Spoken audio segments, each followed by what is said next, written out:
سورۃ البقرہ کی آیت نمبر 6۔ الحمدللہ وکفی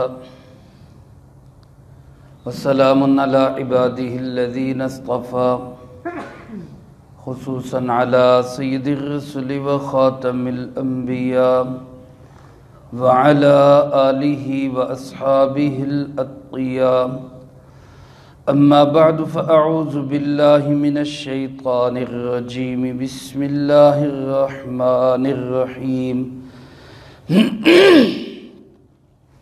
ان الذین کفروا سواء علیہم اانذرتہم ام لم تنذرہم لا یؤمنون ختم اللہ علی قلوبہم وعلی سمعہم وعلى أبصارهم غشاوة ولهم عذاب عظيم ان الذين كفروا، بے شک وہ لوگ جنہوں نے کفر کیا، سواء علیہم، برابر ہے ان کے حق میں، انذرتہم، کہ آپ ان کو ڈرائیں، ام لم تنذرہم، یا آپ ان کو نہ ڈرائیں، لا یؤمنون، یہ ایمان نہیں لائیں گے۔ ختم اللہ علی قلوبہم، مہر لگا دی اللہ رب العالمین نے ان کے دلوں پر، وعلی سمعہم، اور ان کے کانوں پر، وعلی ابصارہم غشاوہ، اور ان کی آنکھوں پر پردہ ڈال دیا، ولہم عذاب عظیم، اور ان کے لیے بہت بڑا عذاب ہے۔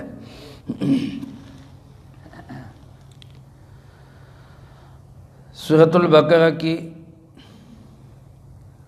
ابتدائی آیات میں اللہ رب العالمین نے ہماری اس دعا کا جواب دیا ہے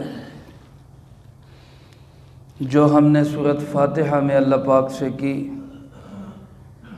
اہدنا الصراط المستقیم، اللہ ہمیں سیدھا راہ دکھا۔ تو اللہ پاک نے اس کے جواب میں فرمایا ذالک الکتاب لا ریب فیہ ھدی للمتقین، سیدھا راستہ دیکھنا ہے، سیدھے راستے پہ چلنا ہے، سیدھے راستے پہ زندگی گزارنی ہے تو وہ یہ کتاب ہے، صراط مستقیم کی طرف لے کے جانے والی۔ اور یہ کتاب ایسی کتاب ہے کہ یہ شک و شبہ سے بالکل پاک ہے، اور متقیوں کے لیے یہ ہدایت ہے۔ یعنی اس سے فائدہ اٹھانے والے لوگ کون ہیں؟ وہ متقین ہیں۔ اس کے بعد 5 آیات تک اللہ پاک نے متقین کی چند صفات کو بیان فرمایا، اور پھر یہ جو آیات مبارکہ جو آج تلاوت کی گئی ہیں، ان آیات میں اللہ پاک نے انسانوں کے دوسرے گروہ کا ذکر کیا ہے جو مانتے نہیں ہیں، تسلیم نہیں کرتے۔ ایک گروہ ہو گیا ماننے والا، جن کو متقین کے لفظ سے یاد کیا گیا اور ان کی صفات بیان کی گئی۔ اس کے بعد دوسرا گروہ انسانیت کا جو دین حق کو تسلیم نہیں کرتا، صراط مستقیم کو نہیں مانتا، قرآن کا منکر ہے، صاحب قرآن جناب محمد کریم صلی اللہ علیہ وسلم کا منکر ہے۔ اس گروہ کو یہاں سے لے کر آیت نمبر 6 سے لے کر آگے آیت نمبر 20 تک تقریباً 15 آیات میں اللہ پاک نے اس کا تذکرہ کیا ہے۔ ان میں سے پہلی 2 آیتیں یعنی 6 اور 7، اس میں ان کافروں کا ذکر ہے جو کھلے ڈلے کافر ہیں، کھلم کھلا کافر ہیں، جنہوں نے علی اعلان جناب محمد کریم صلی اللہ علیہ وسلم کا انکار کیا۔ اور اس کے بعد آیت نمبر 7 سے لے کر 8 سے لے کر آگے 20 تک تقریباً 13 آیات میں ان کافروں کا ذکر ہے جو دل میں کفر رکھتے ہیں، زبان پہ اسلام اور ایمان کے دعوے کرتے ہیں، جن کو ہم منافق کہتے ہیں۔ قرآن کریم نے ان کو منافق کہا ہے، تو 13 آیات میں اس کا ذکر ہے۔ خلاصہ یہ کہ ان تمام 20 آیات مبارکہ کا کہ دین حق صراط مستقیم قرآن کا راستہ ہے، اس کے سامنے پھر 2 قسم کے انسان ہیں، ایک ماننے والے، ایک نہ ماننے والے۔ نہ ماننے والوں کی پھر 2 قسمیں ہیں، ایک کھلا انکار کرنے والے، ایک دل سے انکار کرنے والے۔ کھلا انکار کرنے والوں کو کافر کہا جاتا ہے اور دل سے نہ ماننے والوں کو منافق کہا جاتا ہے۔ گویا پوری انسانیت کی اللہ پاک نے 2 ہی قسمیں بیان کی ہیں، جیسا کہ سورۃ تغابن کے شروع میں ہے خلقکم فمنکم کافر ومنکم مؤمن۔ اس اللہ نے تمہیں پیدا کیا اور پھر پیدا کر کے تمہارے 2 حصے بن گئے، ایک حصہ وہ ہے جو کافر ہے اور ایک حصہ وہ ہے جو مومن ہے۔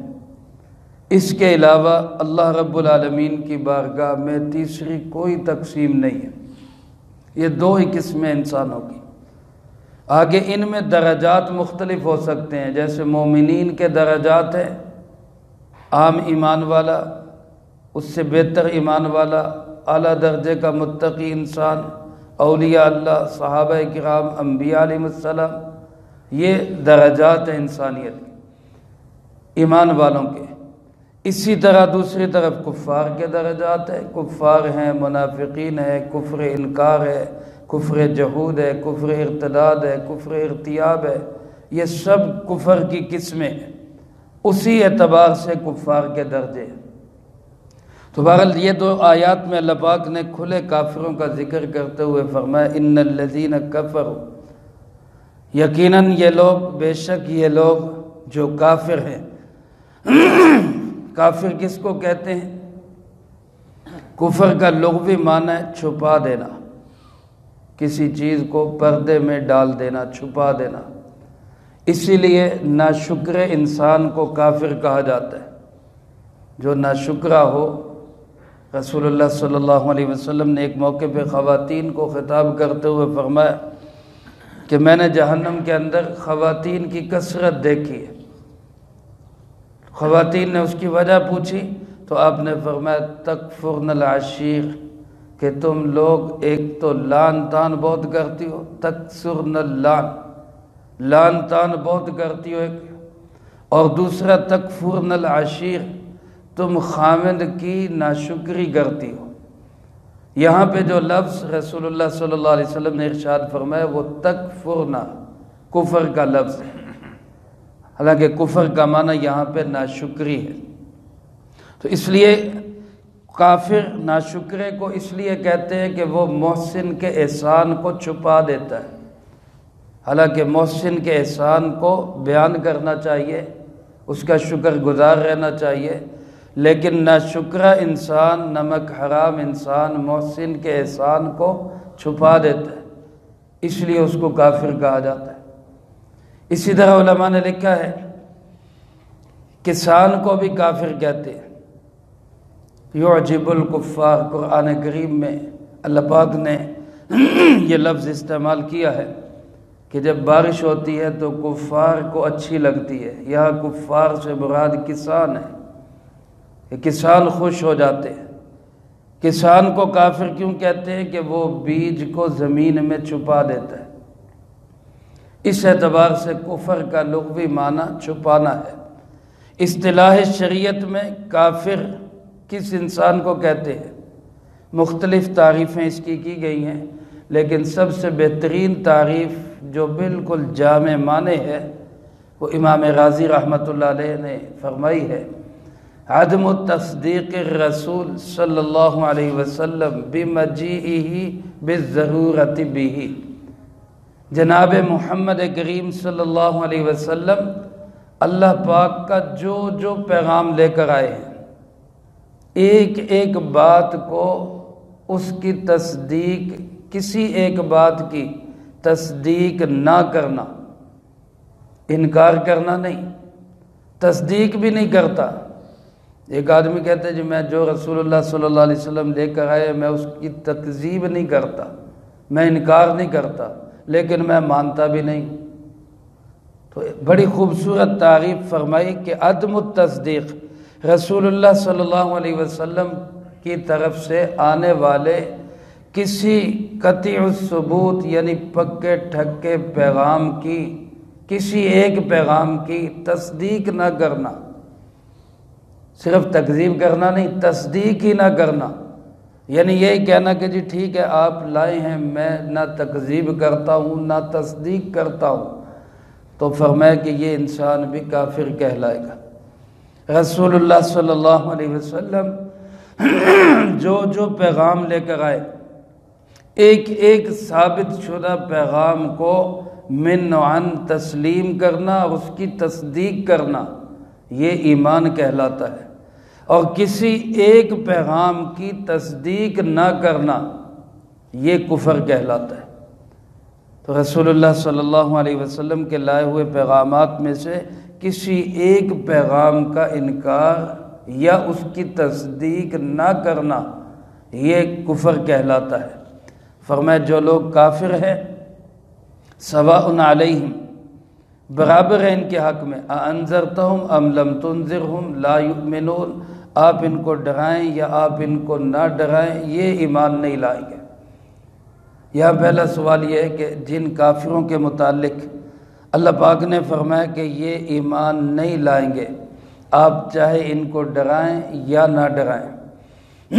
ڈرانے کا مطلب کیا ہے؟ قرآن کریم میں تبلیغ کے لیے اور ڈرانے کے لیے لفظ انذار اور لفظ تبشیر یہ دو لفظ استعمال ہوئے ہیں۔ انذار کا معنی ایسی خبر دینا جس میں خطرہ ہو، اور تبشیر کا معنی ایسی خبر دینا جس میں بشارت ہو، سرور ہو، خوشی ہو۔ اللہ کے نبی کی دو صفات ہوتی ہے، ایک نذیر ایک بشیر۔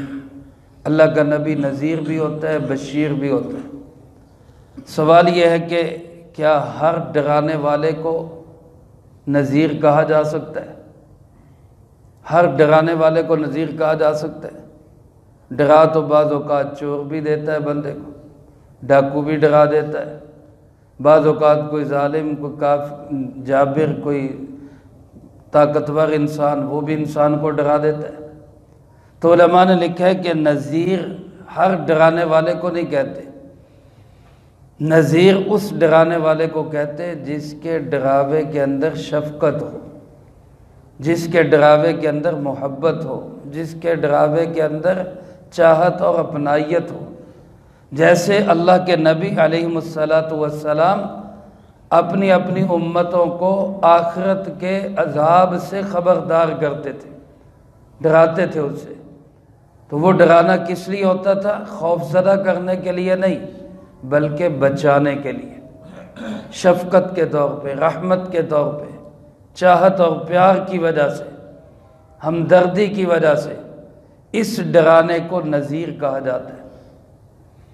کافروں کو اللہ کے نبی علیہ السلام آ کر خبردار کرتے ہیں۔ رسول اللہ صلی اللہ علیہ وسلم کوہ صفا پہ کھڑے ہوئے اور آپ نے سب کافروں کو جمع کیا، آواز لگا کر، آواز بلند کر کے سب کو جمع کیا، اور پھر آپ نے ان سے پوچھا کہ اگر میں کہوں کہ اس پہاڑ کے پیچھے ایک لشکر ہے جو تم پہ حملہ آور ہونا چاہتا ہے، تو کیا تم میری تصدیق کرو گے، مانو گے میری بات؟ تو سب نے کہا کہ جناب آپ نے کبھی جھوٹ بولا ہی نہیں، لہذا آپ کہیں گے تو ہم آپ کی تصدیق کریں گے۔ تو رسول اللہ صلی اللہ علیہ وسلم نے فرمایا کہ پھر سنو، میں تمہیں آخرت کے عذاب سے ڈراتا ہوں، انی انا النذیر العریان، میں کھلم کھلا نذیر ہوں، آخرت کے عذاب سے بچ جاؤ، قولوا لا الہ الا اللہ تفلحوا۔ تو رسول اللہ صلی اللہ علیہ وسلم اپنی امت کے لیے، میرے آپ کے لیے، امت کے اولین انسانوں کے لیے اور قیامت تک آنے والے تمام انسانوں کے لیے اللہ کے محبوب صلی اللہ علیہ وسلم نذیر ہیں، سب کو آپ شفقت سے، محبت سے، رحمت سے، ہمدردی سے، آخرت کے عذاب سے بچانا چاہتے ہیں۔ لیکن کچھ ایسے ضدی ہٹ دھرم کافر ہیں جن کے متعلق اللہ پاک نے فرمایا آپ ان کو ڈرائیں، آپ ان کو نہ ڈرائیں، لا یؤمنون، یہ ایمان نہیں لائیں گے، یہ نہیں مانیں گے۔ یہاں سوال ایک یہ ہوتا ہے کہ انہی کافروں میں سے بہت سارے کافر مسلمان ہو گئے۔ صحابہ اکرام رضی اللہ تعالی مجمعین میں سے کتنے ہیں جو پہلے کفر کی زندگی میں تھے، پھر ایمان لے آئے، اور پھر ایمان میں وہ کمالات انہوں نے ظاہر کیے کہ دنیا آج بھی ان کے کمالات کو دیکھتی۔ حضرت خالد بن ولید رضی اللہ تعالی کیا کمال کے انسان تھے، کیسے اسلام کی انہوں نے خدمت کی اور آبیاری کی۔ حضرت سیدنا عمر فاروق رضی اللہ تعالی کتنے سخت کفر میں تھے، پھر ایمان لائے ہیں تو کتنے پکے اسلام کے شیدائی اور اسلام کے فدائی بنے۔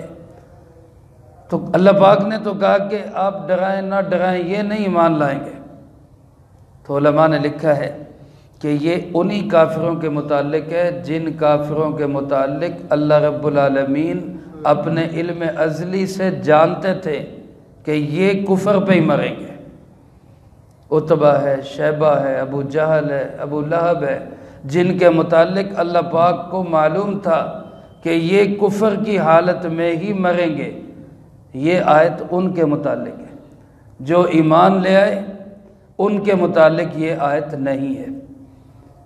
یہ ایک سوال ہے۔ دوسرا سوال یہ کہ جب اللہ پاک نے کہہ دیا کہ یہ ایمان نہیں لائیں گے تو پھر ان کا قصور کیا ہے؟ جب اللہ پاک نے کہہ دیا کہ بھئی یہ ایمان نہیں لائیں گے تو اللہ کا کہنا تو پکا ہو گیا، تو یہ تو پھر ان کا قصور کیا ہے؟ تو علماء نے لکھا ہے کہ اللہ پاک نے جو کہا ہے وہ اللہ کے کہنے کی وجہ سے کافر نہیں ہوئے، وہ ضدی ہٹ دھرم، وہ کافر تو خود بنے ہیں، انہوں نے راستہ کفر کا خود اختیار کیا ہے۔ اللہ پاک کا اصول یہ ہے کہ نولیہ ما تولی، جو جس طرف جانا چاہے گا ہم اس طرف اس کو موڑ دیں گے۔ گئے وہ خود ہے، اللہ کے کہنے سے نہیں وہ کافر ہوئے، یا اللہ کے کہنے سے نہیں وہ کفر پہ مرے، ان کے اندر کی خباثت اور اندر کا ان کا مرض تھا جو ان کو کفر میں لے کے گیا۔ یہ ایسے ہی ہے جیسے کسی مریض کو ہم ڈاکٹر کے پاس لے کر جائیں اور ڈاکٹر اس کا معائنہ کرنے کے بعد ڈاکٹر کہے کہ جی اس نے نہیں بچنا، اس نے نہیں بچنا، اب کچھ دیر کے بعد وہ آدمی مر جائے تو کیا کہیں گے؟ ڈاکٹر کے کہنے سے مر گیا، ڈاکٹر کا قصور ہے اس میں؟ نہیں، وہ تو اندر اس کے مرض پھیل چکا تھا، ڈاکٹر نے تو صرف معائنہ کر کے بتایا اس کا بچنے کا کوئی راستہ نہیں۔ اندر جس کے کفر پھیل چکا ہے اللہ پاک نے اس کے متعلق صرف آگاہ کیا ہے کہ یہ نہیں بچنے والا، یہ نہیں راہ راست پہ آنے والا، اس لیے قصوروار یہ خود ہی ہے۔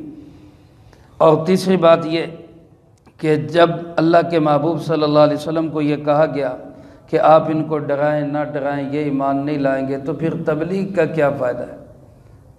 اللہ کے محبوب تو تبلیغ کرتے رہے، پھر تبلیغ کا کیا فائدہ ہے؟ تو علماء نے یہ لکھا ہے کہ یہاں قرآن کریم کے الفاظ پہ اگر آپ غور کریں تو الفاظ یہ نہیں کہ سواء علیک، اے محبوب آپ کے حق میں برابر ہے، آپ ڈرائیں نہ ڈرائیں کوئی فائدہ نہیں، بلکہ الفاظ کیا ہے؟ سواء علیہم، ان کے حق میں برابر ہیں، ان کو کوئی فائدہ نہیں ہوگا، آپ تبلیغ کرتے رہیں، آپ کو تبلیغ کرنے کا فائدہ ہوتا رہے گا۔ اس لیے کسی انسان کے بارے میں پتہ بھی ہو کہ اس نے تسلیم نہیں کرنا، پھر بھی اس کو تبلیغ کرنی چاہیے، کیونکہ تبلیغ کرنے والے کا خود اپنا فائدہ اس کے اندر، پھر اگر وہ نہیں مانتا اس کے اثرات اللہ پاک کہیں اور پیدا کر دیتے ہیں، کسی اور جگہ پہ اس کے اثرات نظر آتے ہیں۔ اس لیے یہاں لفظ یہ نہیں فرمایا کہ آپ کے حق میں برابر ہے، چاہے ڈرائیں چاہے نہ ڈرائیں یہ ایمان نہیں لائیں گے، بلکہ یہ فرمایا کہ ان کے حق میں برابر ہے، ان کو کوئی فائدہ نہیں ہوگا، آپ تبلیغ کرتے رہیں، آپ کی تبلیغ کے اثرات دنیا میں پڑیں گے، آپ کی تبلیغ کا اثر آپ کو خود آپ کے اجر و ثواب میں اضافے کا باعث ہوگا، اور کئیوں کے لیے ہدایت کے دروازے کھلے۔ اس لیے ہمارے لیے بھی یہ پیغام ہے کہ کسی انسان کی ضد اور ہٹ دھرمی کی وجہ سے ہم مایوس نہ ہوا کریں، بلکہ کوشش کرتے رہیں، کنڈی کھڑکاتے رہیں۔ یہاں دروازہ نہیں کھلے گا، اللہ کہیں اور دروازے کھول دیں گے۔ تبلیغ کرنا اور دوسروں کو دین کی دعوت دینا اور پہنچانا یہ ہمارا فرض ہے، ہماری ذمہ داری ہے، ہمارا اعزاز ہے۔ اس کو ہم اپنی زندگی کا حصہ سمجھ کر اس کام کو کرتے رہیں، حالات بدلے نہ بدلے۔ بہت سارے لوگ کہتے ہیں جناب لوگ اتنی دیر سے تبلیغ کر رہے ہیں، علماء اتنی دیر سے کوششیں کر رہے ہیں، کیا بدلا اس ملک کے اندر؟ تو بھائی بدلنا نہ بدلنا یہ تو کس کے ہاتھ میں ہے؟ اللہ کے ہاتھ میں۔ ہمارا کام صرف کام کرنا ہے، تبلیغ کرنا ہے، جہاد کرنا ہے، دین کی دعوت دینا ہے، اسلام کو پہنچانا ہے، اگلی نسلوں تک اس کلمے کو لے کر جانا ہے۔ باقی کوئی تسلیم کرے نہ کرے، اچھے نتائج آئیں برے نتائج آئیں، یہ سب تو اللہ کے ہاتھ میں ہے۔ دیکھیں کربلا کے اندر حضرت امام حسین رضی اللہ تعالیٰ عنہ نے ایک کوشش کی ہے، ایک جد و جہد کی ہے کہ اللہ کی زمین پہ اللہ کا نظام رہے۔ وہ نہیں کامیاب ہو سکی، وہ شہید ہو گئے، بظاہر یزید کامیاب ہوا، لیکن ایمانداری سے بتائیں آج کامیاب کون ہے؟ یقیناً ہم سب کہتے ہیں کامیاب کون ہے؟ حضرت سیدنا امام حسین رضی اللہ تعالیٰ عنہ کامیاب۔ یزید ناکام ہے، یزید ناکام ہے۔ تو کوشش کرنا، جد و جہد کرنا، محنت کرنا، یہ ہمارا کام ہے۔ نتیجہ ہمارے حق میں آئے تو بھی اللہ کی مرضی، نتیجہ ہمارے خلاف آ جائے تب بھی اللہ کی مرضی۔ نتائج کے ہم مکلف نہیں ہیں، ہم کام اور محنت کے ذمہ دار ہیں۔ تو اس محلے کے اندر، اس علاقے کے اندر ہماری ذمہ داری ہے، ہم کام کرتے رہیں، رخ پلٹے نہ پلٹے یہ اللہ کا کام ہے۔ وہ کیا کرتا ہے کیا نہیں کرتا یہ وہ جانے اور اس کا کام جانے۔ ہم اپنی پوری توانائیاں، پوری صلاحیتیں، پوری محنتیں، پوری اپنی ساری زندگی کے جتنے بھی ہمارے ہو سکتے ہیں اوقات، مال، جان، اپنی صلاحیتیں، وہ سب اللہ کے دین پہ لگا دیں۔ سب نیت کریں انشاءاللہ ہم ایک ایک محلے کے فرد کو اللہ کے دین کا داعی بنائیں گے انشاءاللہ۔ اللہ مجھے آپ کو سب کو عمل کی توفیق نصیب فرمائے۔ دوسری آیت کی وضاحت انشاءاللہ اگلی فرصت میں ہوگی۔ اللہم انت السلام ومنک السلام تبارک ربنا وتعالیت یا ذا الجلال والاکرام۔ اللہم اعنا علی ذکرک وشکرک وحسن عبادتک۔ اللہم احسن عاقبتنا فی الامور کلہا واجرنا من خزی الدنیا وعذاب الآخرہ۔ اللہم باقیتا کباقیت الولید۔ اللہم استر عوراتنا وآمن روعاتنا۔ اللہم انا نجعلک فی نحورہم ونعوذ بک من شرورہم۔ اے مولا کریم، یا اللہ پاک اس پورے ہفتے میں جتنا درس قرآن ہوا، یا اللہ پاک ان احباب نے جو اعمال کیے، طلبہ عزیز طالبات نے جو پڑھائی کی، اساتذہ کرام معلمات کی جو محنتیں ہیں، اللہ پاک ہمارے سب ٹوٹے پھوٹے اعمال کو اپنی بارگاہ میں قبول فرما۔